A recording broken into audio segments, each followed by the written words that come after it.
awareness of energy and matter scattered across cosmic time. Asteroids drift through the void, laden with precious metals and rare minerals, untapped reserves of wealth that could fuel civilizations.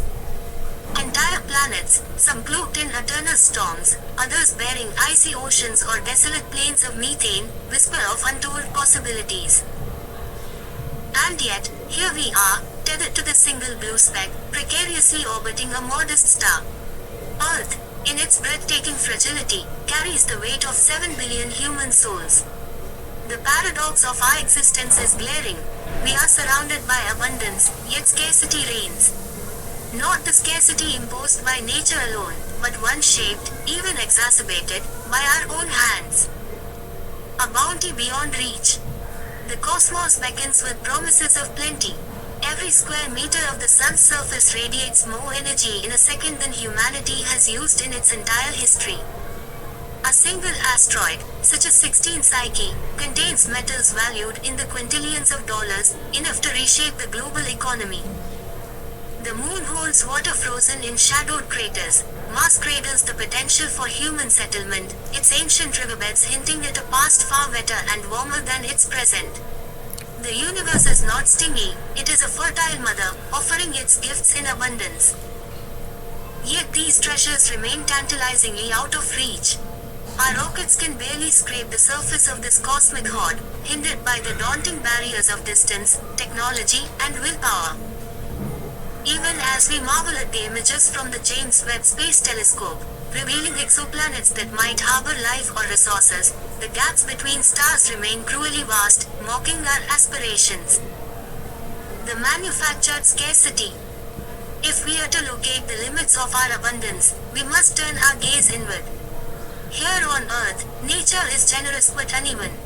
The sun pours energy over deserts where few live, while cities, teeming with billions, burn through finite reserves of coal and oil. Rivers flow freely in some places, yet others endure crippling droughts. Food grows in lush profusion, but only for those with the means to access it. The scarcity humanity experiences is not the result of cosmic indifference but human choices. Resource distribution follows the invisible hand of economic systems that prioritize profit over people. Fresh water, once considered a shared birthright, is sold in bottles to the thirsty. Forests are raised to satisfy markets, while their destruction accelerates a climate crisis that will punish generations unborn. The same earth that could comfortably house and sustain billions is made barren for many by the inequities of wealth and power. Even technology, our great equalizer, often deepens the divide. The tools that could unite and uplift, satellites, data, medicine, are hoarded by a privileged few, while billions are left behind. A famine of imagination. Perhaps the true scarcity is not one of resources but of vision. We are creatures of habit, bound by centuries of paradigms that equate abundance with hoarding, success with conquest, and progress with exploitation. A world of 7 billion hearts and minds, each capable of dreaming, creating, and building, is reduced to a desperate scramble for survival by systems that lack imagination. Scarcity, at its core, is a failure to dream bigger. It is the absence of an equitable framework for sharing Earth's riches. It is the inability to see others as partners in abundance, rather than competitors in a zero-sum game. Imagine if we marshaled the same ingenuity that sends probes to Saturn into building resilient infrastructure for all. Imagine if the creative energy poured into designing faster smartphones was redirected toward technologies that ensure clean water for every child. The barriers to progress are no longer technological alone, they are psychological, cultural, and moral. We live in a time of abundance, but we cling to the myth of limits. We have the resources to end hunger, yet hunger persists. We have the knowledge to heal the planet, yet the earth burns. Bridging the gap. Reconciling the bounty of the universe with the plight of humanity requires a radical rethinking of what abundance means. It is not merely the accumulation of wealth, nor the extraction of more from the earth. True abundance lies in harmony, in recognizing the interconnectedness of all life and building systems that reflect the truth. We We must transcend the artificial borders of nations and economies to see the earth as it is, a single, fragile ecosystem suspended in a void. The answers to our challenges lie not in carving up resources for short-term gains, but in collaborating on long-term solutions. The same cosmic ambition that sends rovers to Mars must be channeled into eradicating poverty. The same audacity that dreams of colonizing distant planets must be turned toward healing this one. The irony of abundance is that it has always been within our reach. The minerals on distant asteroids, the energy of distant stars, these are not what humanity needs to thrive. The real treasure lies here, in the boundless creativity of our minds, the inexhaustible strength of our communities, and the shared hope of a future where no one is left behind. To unlock it, we must first conquer the limits within ourselves. For the universe is not impoverished, it is we who are impoverished in spirit, bound by a famine of imagination and a thirst for equity. If we dare to dream of abundance, not as a distant goal but as a present reality, we may yet transform the irony of our time into the triumph of our species. Chapter 2, Technology, the Lame Giant. We have split atoms and stitched wounds. We have sent our steel progeny to dance among the stars and built machines that think. Yet the most haunting question remains unanswered. Why has our mastery of tools not mastered hunger, nor quelled the indignity of poverty? In a world brimming with technological marvels, millions still sleep hungry, and billions yearn for dignity that no algorithm can compute. The towering achievements of our age seem like a colossus with feet of clay, a giant lamed by its own misplaced priorities. The fault is not in our tools but in the purposes to which they are put. Technology, for all its grandeur, is neither savior nor villain, it is a mirror reflecting the intentions of those who wield it. A drone can deliver medicine or destruction. A computer can educate a child or sow disinformation. At the crux of this duality lies the question that humanity too often ignores: are inventions directed toward profit or people? Do we innovate for convenience or conscience? Consider the promises of the digital revolution. The world watched in awe as the internet connected us, shrinking oceans into mere blinks of data. Social media platforms promised to democratize communication and give a voice to the voiceless. For a while, it seemed the world had finally found the answer to its fragmentation. But as the sheen wore off, the darker side emerged. The same networks that amplified voices also amplified division. Algorithms designed for engagement stoked anger because outrage, it turned out, was profitable. Wealth concentrated in fewer hands as tech behemoths transformed from innovators into monopolies. And while a wealthy technologist pondered his next moonshot, a single mother in Jakarta struggled to afford the smartphone her children needed to access their online lessons. The lame giant stood tall, but its foundation crumbled. Technology had power but lacked purpose. One must not look far for examples of misplaced priorities. In the medical field, breakthroughs that can cure diseases are stymied not by lack of capability but by economic gatekeeping. Pharmaceutical companies wield patents like swords, turning life-saving drugs into unaffordable luxuries for those who need them most. The same ingenuity that sequences genomes fails to create equitable healthcare systems. The food industry, too, tells a tale of bitter irony. With genetically modified crops, vertical farming, and precision agriculture, humanity produces more than enough food to feed every person on Earth. Yet hunger persists, not because of scarcity, but because of inequality. Technology churns out abundance, but it is distributed not according to need, but to market demand. The paradoxes abound. Robots replace human labor, promising efficiency, yet the displaced workers find themselves consigned to economic obsolescence.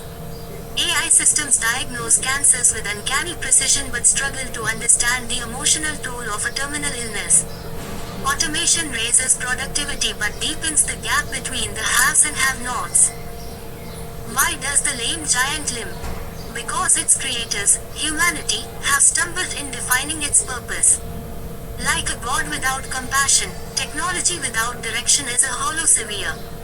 The problem is not that our tools are insufficient, it is that our vision is.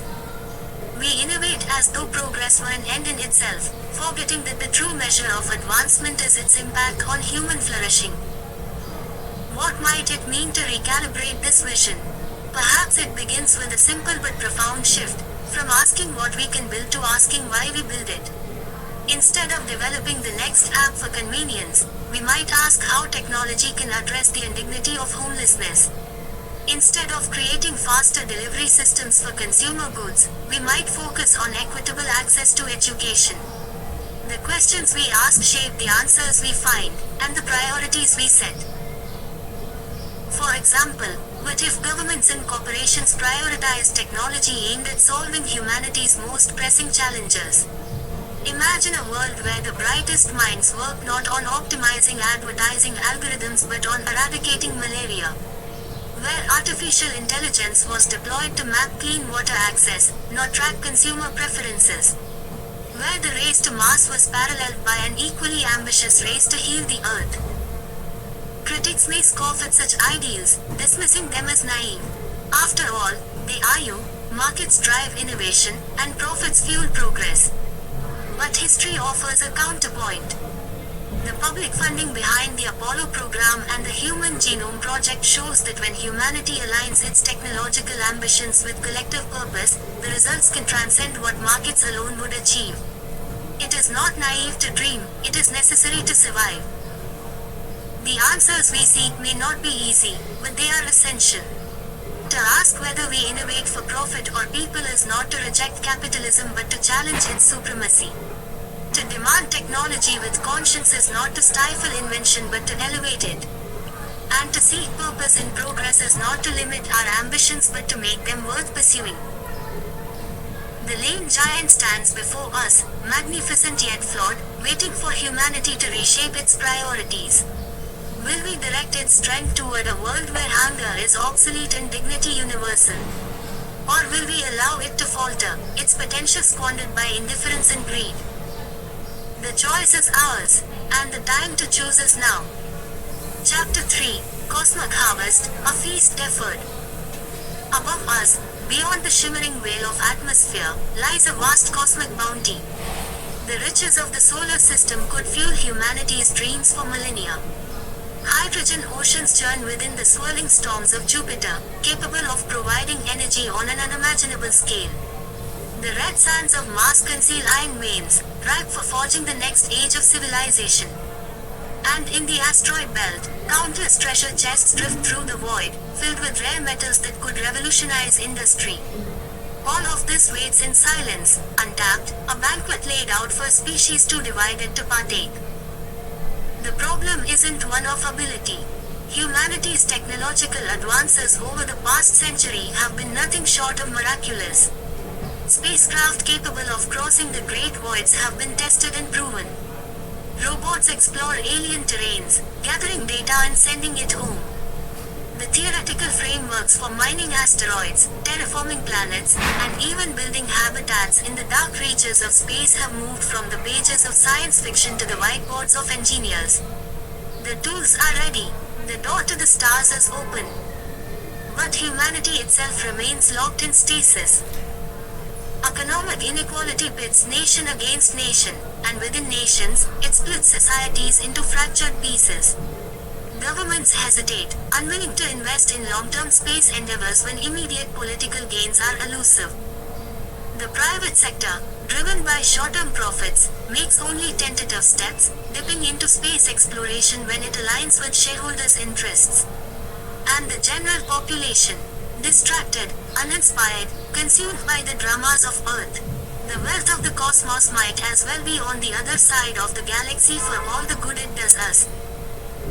The stars, it seems, are easier to reach than the hearts of men. History bears testament to this paralysis. Consider the moon landings of the late 20th century, a shining moment of human achievement, fueled not by unity but by rivalry. The United States and the Soviet Union raced to the lunar surface, driven by the Cold War's relentless competition. When the race ended, so too did the momentum. The Apollo program withered, its potential squandered, as the world returned its gaze earthward. Decades later, the International Space Station offered a glimmer of hope. A project born of collaboration between erstwhile rivals, it proved that nations could work together in the heavens. Yet even this beacon of unity remains constrained by funding shortfalls and political tensions. The IS, for all its promise, is a station adrift, not a launch pad to the stars. To harvest the riches of the cosmos, humanity must first address the divides that hold it back. Unity is not just a lofty ideal, it is a necessity. The scale of space exploration demands cooperation on a global level. No single nation can bear the cost or the risks alone. Education, too, must play a role.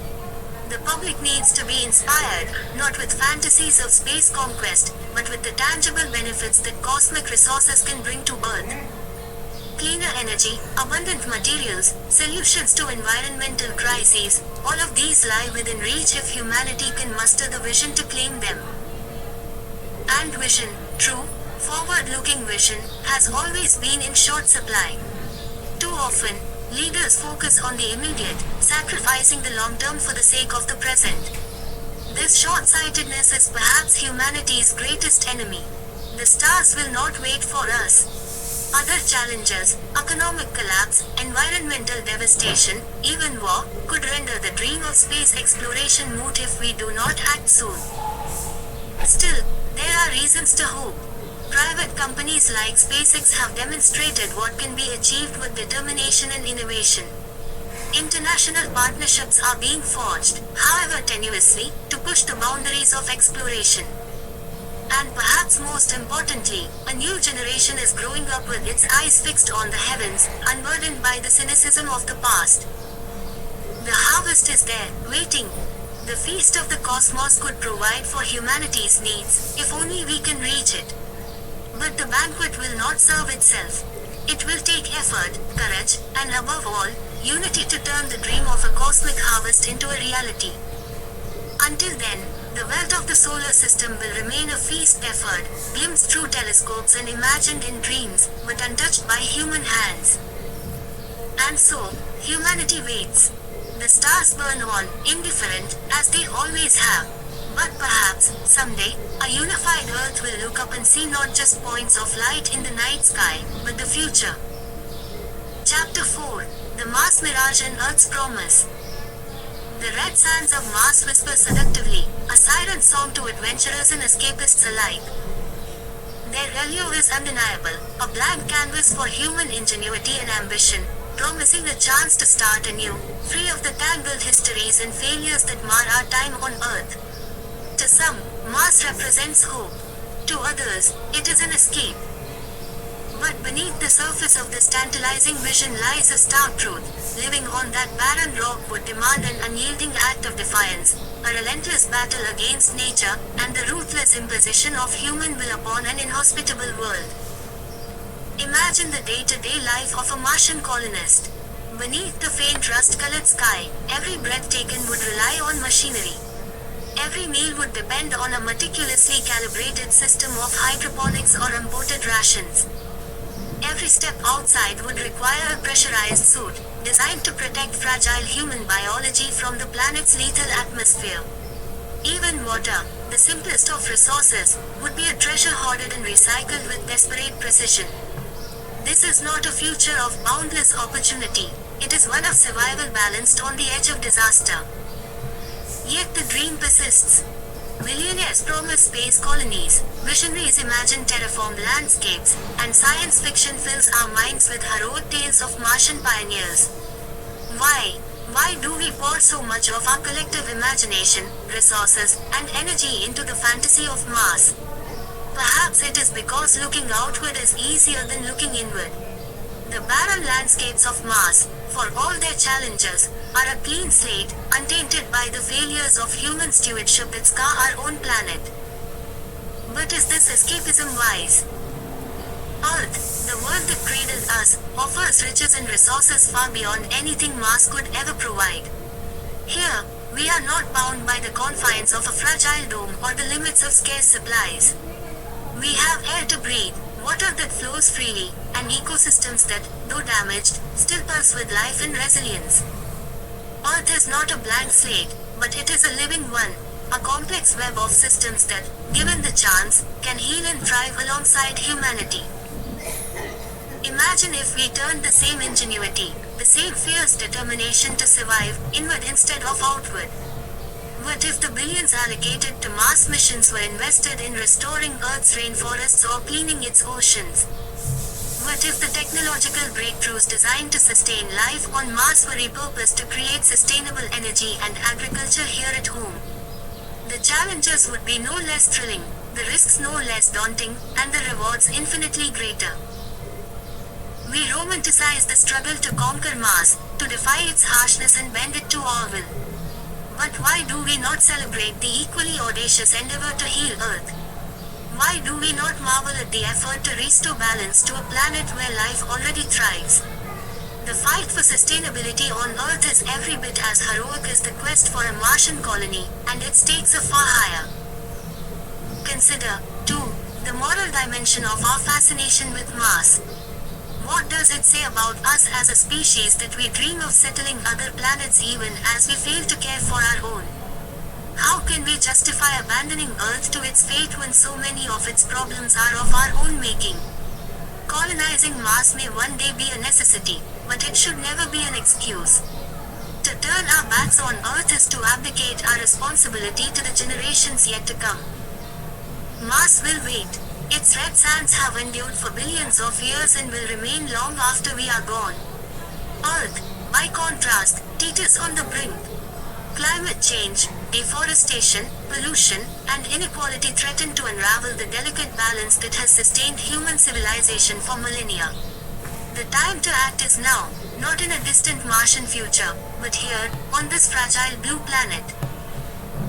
Let Mars remain, for now, a symbol, a reminder of what human determination can achieve.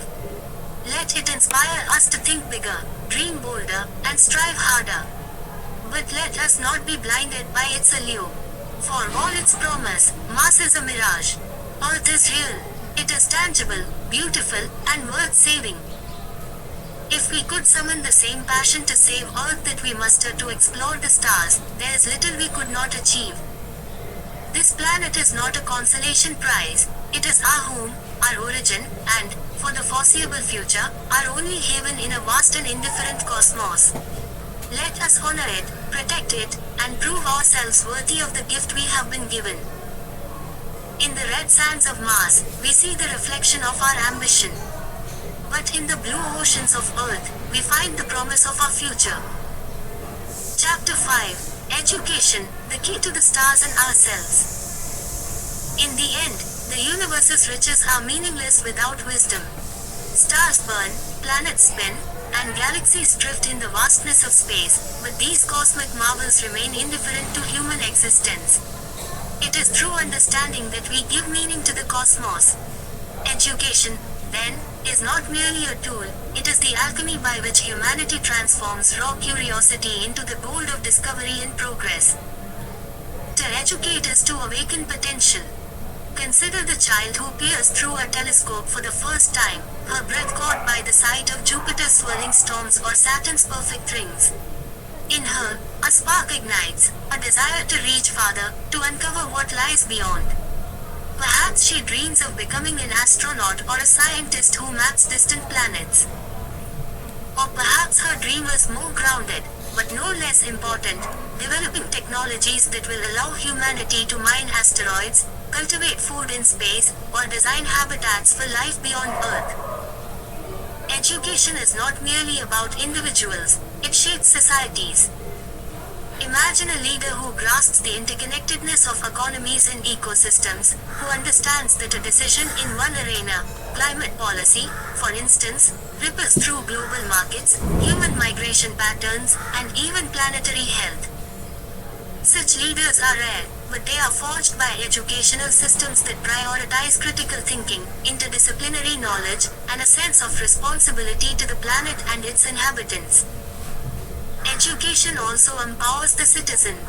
In an era of rapid technological advancement, the average person faces decisions with profound ethical and societal implications. Should artificial intelligence be given autonomy? How do we balance privacy with the promise of data-driven innovation? Should resources be invested in colonizing Mars when poverty persists on Earth? An educated citizenry demands that technology serve humanity, not enslave it, that progress be guided by ethics, not exploitation. The true power of education lies in its ability to liberate. Rote memorization, facts and figures regurgitated on command, cannot build spaceships, solve global warming, or address the complexities of artificial intelligence. It is education as liberation that will bridge the gap between Earth's current plight and its cosmic promise. Liberation from ignorance. Liberation from fear of the unknown. Liberation from the biases and divisions that have tethered humanity to cycles of conflict and short-sightedness. Liberated minds think boldly. They are the minds that envisioned flight when humans were bound to the ground, that split the atom and unraveled the mysteries of DNA. They are the minds that, in the future, will create propulsion systems capable of reaching other star systems, terraform barren worlds into lush oases, and establish societies governed by principles of equity and sustainability. Yet, as we stand on the cusp of unprecedented technological and scientific achievement, we face a paradox. Our tools have outpaced our wisdom. The digital age offers access to a universe of knowledge, yet misinformation abounds.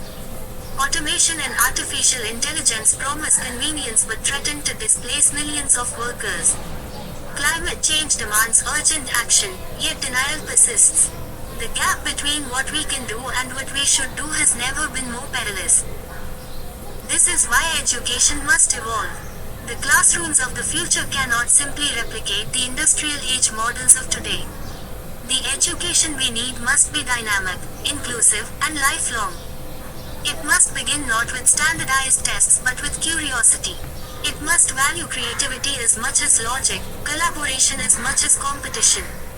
It must integrate science and humanities, for it is in the union of knowledge and ethics that true wisdom lies. In practical terms, this means rethinking how we teach and what we teach. It means equipping students with the skills to adapt to a rapidly changing world, critical thinking, emotional intelligence, digital literacy, and resilience. It means ensuring access to education for all, regardless of geography, wealth, or social status, because the potential to contribute to humanity's future is not bound by borders or bank accounts. It also means recognizing that education does not end with graduation. As humanity reaches for the stars, our learning must be continuous. Scientists will need to understand not only their fields but also the ethical dimensions of their work. Citizens will need to engage with complex global issues with open minds and informed perspectives. Leaders will need to inspire trust not through charisma but through